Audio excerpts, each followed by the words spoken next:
introduce our speaker today.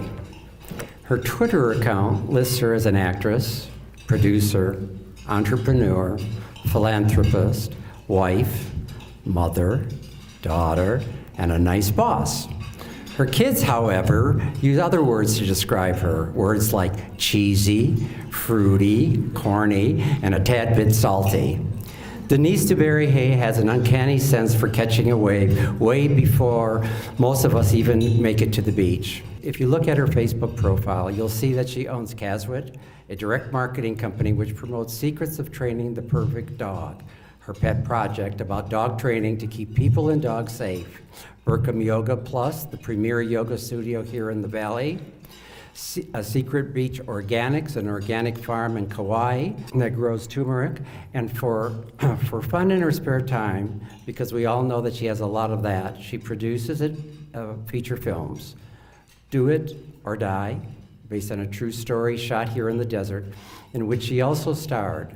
Grow House, an urban comedy with Snoop Dogg, and she'll soon be seen in 2 more films, Senior Moments with William Shatner and The Walk to Vegas with Vince Van Patten.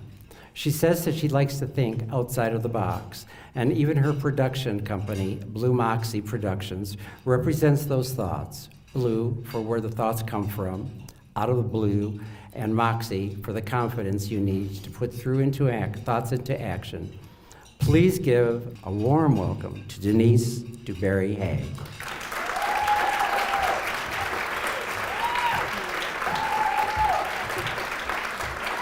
Thank you, Michael. We are here today to celebrate women in business everywhere, and in particular, 3 fabulous females from our desert. So thank you all for taking time out of your day to be here sharing the love and hopefully doing a bit of networking yourself. You can't have enough friends, enough time, or enough panna cotta. Speaking of time, there never seems to be enough hours in a day or enough days in a week. And personally, I think I can cram more into whatever time I have. Ask my husband. I'm as unashamedly guilty of having the fantasy that my superpower is time stretching.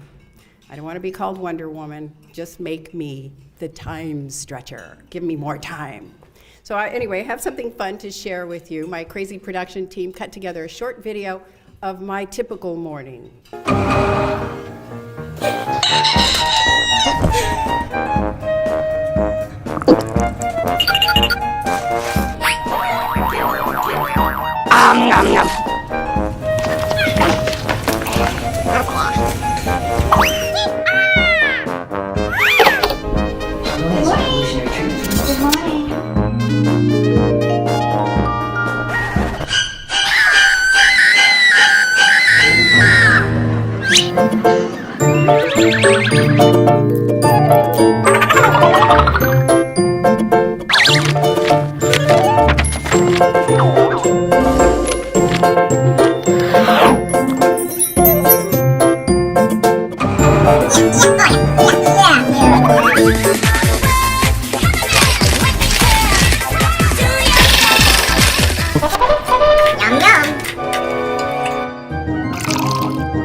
Bye, honey. Go save the world.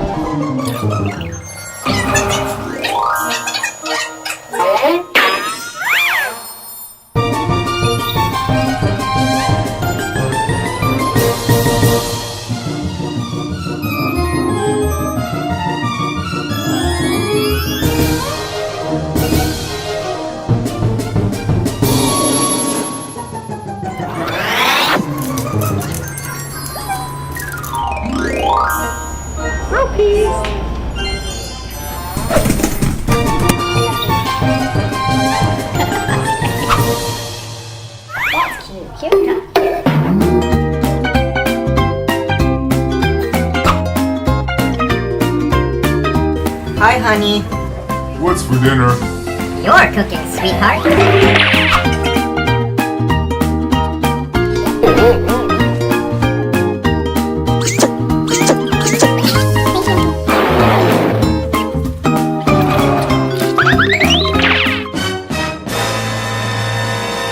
Action.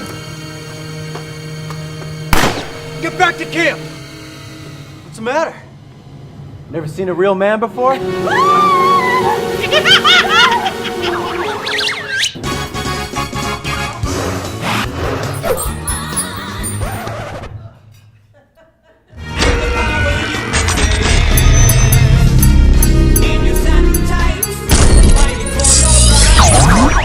Let's stretch.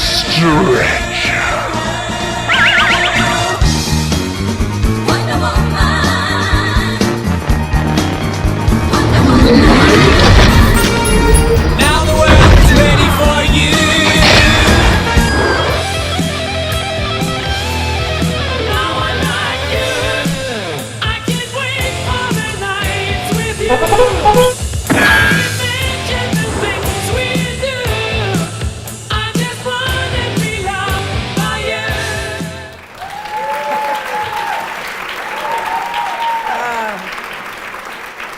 So glad you guys like that. Thank you, Brandon. So I know all of you working women can relate to that video. And did you notice my car?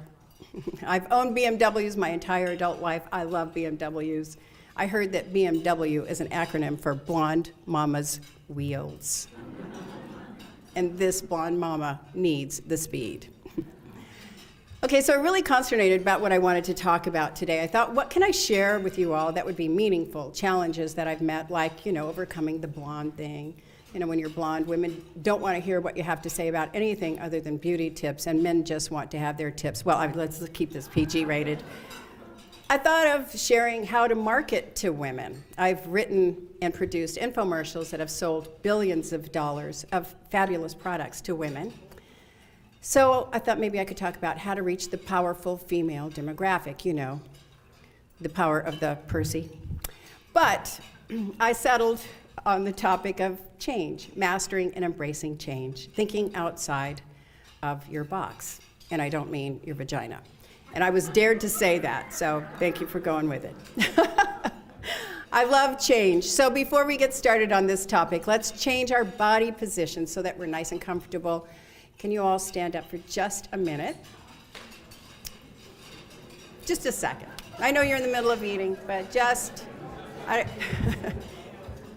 humor me here. So just take your arms over your head, take a nice deep breath. Inhale, and then exhale. Let it all out. Let's do two more. Inhale. And then nice ha sound as it comes out. And one more time. Inhale through the nose, and then out through the mouth. Okay, thank you very much. You can all sit down.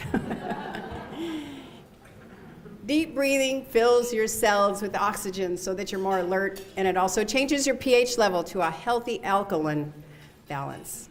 So I just want to make sure you don't fall asleep in my talk today, because I'm going to overload you with fun facts about our future. I love to take advantage of new technologies, of new thinking, new concepts in marketing and communications, and I am a risk taker.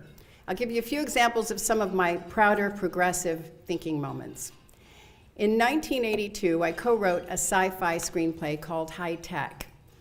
And the characters were a fictitious famous music band that lived in the future. They got high by putting microchips in their ears that took them on trips of their previous lifetimes. They wore super cool futuristic watches that were telephones, and they traveled in a self-driven motorhome managed by a computer. In 1982, that was sci-fi fantasy. Today, that's just a typical day at Coachella Fest. Back in 1987, 30 years ago, I opened Malibu Yoga. It was one of the handful of yoga studios in the Los Angeles area. Yoga is a 5,000-year-old practice, but it was a relatively new concept to the US, even in the 80s. It was such a foreign concept that I was often asked if we sold strawberry-flavored yoga. In 1988, I produced one of the first infomercials, Play the Piano Overnight, and I'm considered one of the pioneers of the infomercial industry. As a pioneer, I hiked up my skirt, took aim at the unknown, forged new ground, and struck gold, all while wearing a blonde bonnet. In 1998, I started the internet department at our infomercial company, Thane International. My co-founder husband is right there. Hi, Bill. We were doing over $300 million in sales annually on television, and my associates thought I was spending way too much of my time and the company's resources on this newfangled idea called the internet. That was 1998. They told me no one could generate much revenue on the internet, and that instead I should focus on producing more television infomercials and commercials. Well, I didn't listen to them and forged new ground once again. The sales from the internet division grew exponentially and was eventually responsible for almost half the company's revenues. It wasn't long before I could proudly say, "I told you so." Sweet victory over the non-believers. Sometimes you dare to risk and you win, and sometimes you just learn something new. That's a topic for another talk, but let's talk about change for now. The idea of change is not comfortable for most people. There are things I don't want to change either. I mean, I want to keep the body I had when I was 30, and believe me, I work hard at that. It takes a lot of work not to see a huge drop in revenue, if you know what I'm saying. When you get older, your business grows in places it has no business growing. Sometimes change can be bittersweet. I want to keep my parents frozen in time, and they're here today too. Hi, Mom. Hi, Dad. They're actually sitting next to each other. That could be dangerous. My kids, they were all so cute when they were little. I didn't want them to change either, especially when they became teenagers. I'd stare at them and think, who are you? Actually, the only family member I ever really wanted to change was my husband. But he's never gone along with my plans to make him better. 30 years later, and I've accepted most of his tendencies to be, unaware. So I pick my battles. Just kidding. He's the love of my life. And divorce is too expensive. I'm not going to deny change is difficult. It's scary. But I want to challenge you today. How would your life look different if you embrace change, fear and all, when it comes to your life, your work, your relationships, your business? Rather than resist change, seeing change as your enemy, how would your life differ starting now, the moment you walked out of here, if you learned how to embrace change and see it as a friend that keeps your life interesting and your business relevant? Embracing change takes courage. It takes a change in mindset. Embracing change is not just a nice idea, it has become a survival skill. They used to say that the strong survive. Well, now they say that the most adaptable survive. The world is in constant change and changing quickly. Did you know that creativity and out-of-the-box thinking is now a more valuable commodity for Stanford college admissions than GPA and SAT scores? Why does this matter? Creativity and out-of-the-box thinking means looking for different, newer ways of doing things, AKA change. I'm not trying to scare you, but I want to emphasize that you should never get too comfortable with the way you conduct your business. If you think of a niche you want to go into, first ask yourself, do you think we're going to have that in 5 years? If the answer is yes, how can you make that happen sooner? If it doesn't work with your phone, by the way, you can pretty much forget the idea. Stay open to new ways of doing things and new concepts. Stay flexible and adaptable. To be successful, and more importantly, to stay successful, you have to think outside of your box. You want to keep your core values, but you want to stay curious and excited. How do you do this? My number one advice is to read and continue to learn.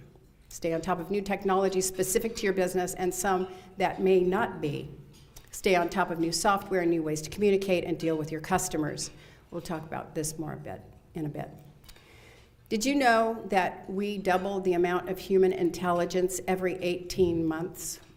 That means that everything we know and all the knowledge that mankind has accumulated for 6 million years is now doubled every 18 months. I think if you went back to 1750, a time when there was no electricity or motorized vehicles or telecommunication, and retrieved, say, George Washington, and brought him to today and showed him our world, he'd be so shocked by everything that he would die.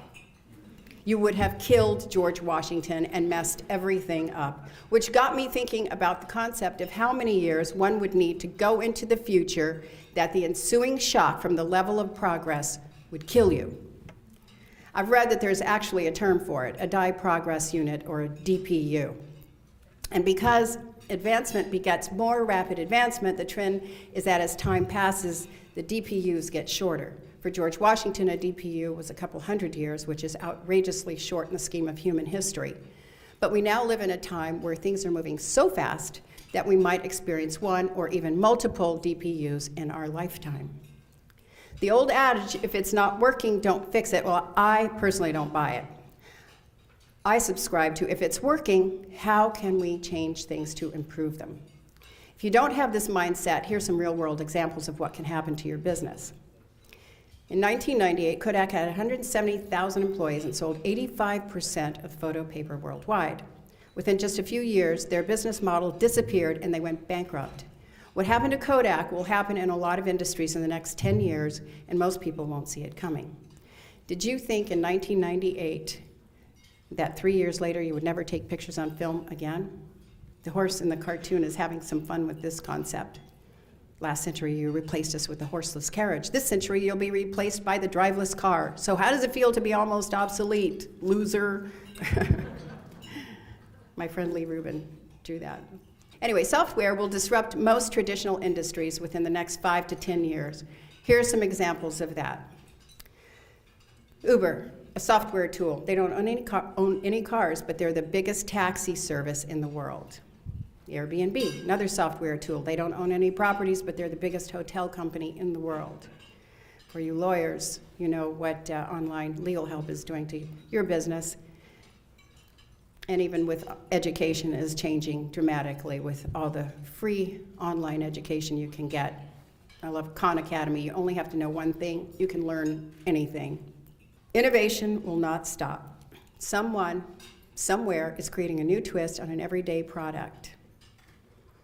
Technology advances, people stay the same. It's new products, new innovations that make the world go round. Someone has to sell something and someone has to buy. In 1912, the head of the US Patent Office asked to close down the patent office because he insisted that 1 million patents had been filed and everything that could be invented had already been invented. Since then, 105 years later, over 8 million new patents have been filed. There are now over 9 million patents and over 300,000 new ones created every year. Pretty amazing. Let's pull this conversation way back to a super low-tech business example, something as low-tech as a yoga studio. You probably know that I own Bikram Yoga Plus in Palm Desert. If you don't, then I haven't done my job well. Well, I had a partner in the studio when we first opened in 2011. She's an amazing yogini and very passionate about the yoga, and she managed the day-to-day business, but the studio was barely hanging in there financially, and I agreed to buy her out last year. I knew if the studio was to survive, I needed to change a few things. So here's how I took on the mindset of change, and no, this wasn't easy. The first thing I did was look at how to streamline expenses and human energy. Problem one was too much energy was devoted to admin issues. Regular clients would line up at the front desk to check in before class. We had one computer, one teacher checking people in individually. It was tedious. Sometimes we'd have 20 people lined up with their mats, frustrated, because all they wanted to do was get in the yoga room and lie down in dead man's pose for a few minutes before class started. While that was going on, brand new clients would come in and fill out a paper form with all their contact information and liability waiver. And then the teachers would spend time inputting all of that data, creating new client accounts from the mounds of papers. There were papers everywhere, clutter everywhere. The teachers were frustrated, the clients were frustrated. It was not a good way to start a yoga class. I thought, okay, this seems archaic and it has to change. So I looked at new ways to use technology to make this process smoother and less frustrating for all involved. Luckily, the software program we use was introducing an upgrade which included an app and faster check-in systems. I immediately had it installed. Customers now download their app from the App Store at home, create an online account, sign up, and pay for classes right from their smartphones wherever they are. Front desk staff no longer has to input the data and the mounts of paper are gone. We installed iPads in the lobby for easy check-in. Customers don't have to interact with the front desk. Now they just walk in, find their name on the kiosk, tap it, and go right into class. The use of technology at this low-tech business diminished the front desk congestion and helped create a Zen, chill vibe, essential to a happy yoga practice. Problem two, the need to generate more awareness. I wanted to get the word out that we existed and that we offered not only the hot yoga that Bikram is known for, but that we also offered lots of other types of yoga and classes that aren't done in the heat. 90% of our marketing is now done through social media, Facebook, Yelp, and Google. And here's a big tip. Not only do you need to include words and pictures in your ads, but these days the use of video gets you a lot more viewer hits. Print media still has its place and is of great value to many luxury businesses, but even magazines and newspapers understand the importance of online content, search engine visibility, and social media. So I want you to take a moment and think about your business. List 3 problems you're currently facing, and over the next 4 weeks, take on the challenge of implementing necessary change to keep your business viable. If you need help with innovative ideas, you're literally sitting here surrounded by a group of innovative entrepreneurial people who can help you make a plan. So reach out and use one another. That's why we're here, to support each other in our lives and our businesses.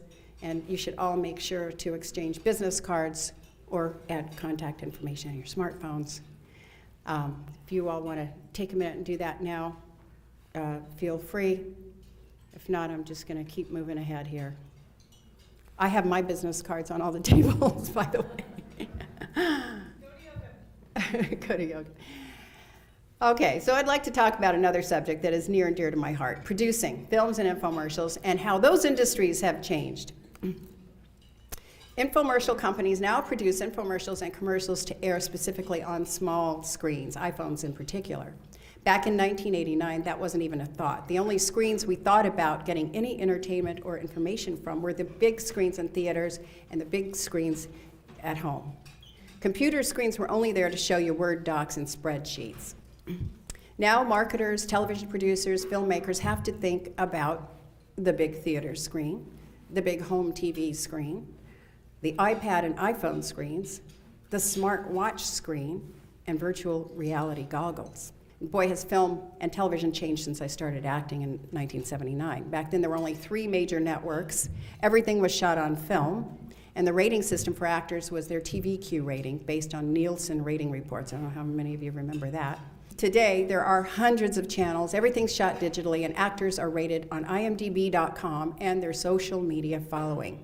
Take, for example, I just produced a film, Grow House, an urban film about a couple of guys, they're Dumb and Dumber types, that have a get-rich-quick scheme to grow pot. And of course, everything that can go wrong does go wrong.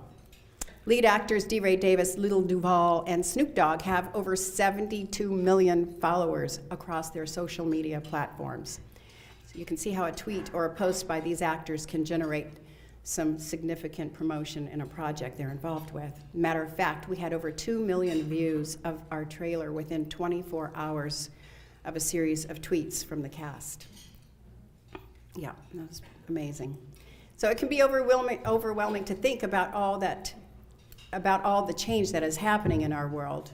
There's a slightly scary side to technological evolution, more robots doing human jobs, including farming, artificial intelligence breakthroughs with computers that can think, brain implants that will allow us to communicate with each other telepathically using computers as an interface, making us virtual human cyborgs. Elon Musk is working on that right now. I've heard that there's also a new Photoshop voice software program that can have an actor or any of you record 20 minutes of dialogue, and then someone can type words, basically a script, and the recorded voice will say those words in the script with the inflection required to convey the thoughts perfectly. One of the challenges that they're having is to figure out how to encode these recordings to be labeled as a made-up recording and not an actual confession or something from someone. It's kind of dangerous that anyone can be impersonated so easily.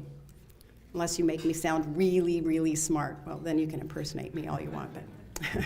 So how to make change evolution work for you? Get inspired. Stay awake to what's happening. Read, learn, come to events like this, watch TED Talks. Talk to people in their teens, 20s, and 30s about what they like to watch and how they get their information, how they like to spend their time. There are some things that new technology and artificial intelligence cannot replace. You still have to eat and drink, hopefully some good wines. You still have to use your body, your brain. The adage, use it or lose it, still applies to the mind-body. So take care of yourself, work out, do yoga, hike, swim. Challenge your brain, play an instrument, do something you've never done before. Continue to learn and grow. Meditation is a great way to reboot your brain. And like Earl here, get out of your comfort zone from time to time.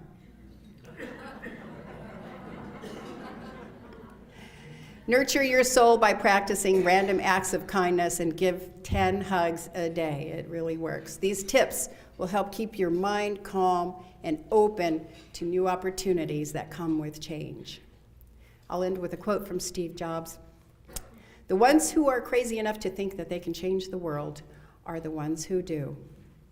Thank you, and namaste.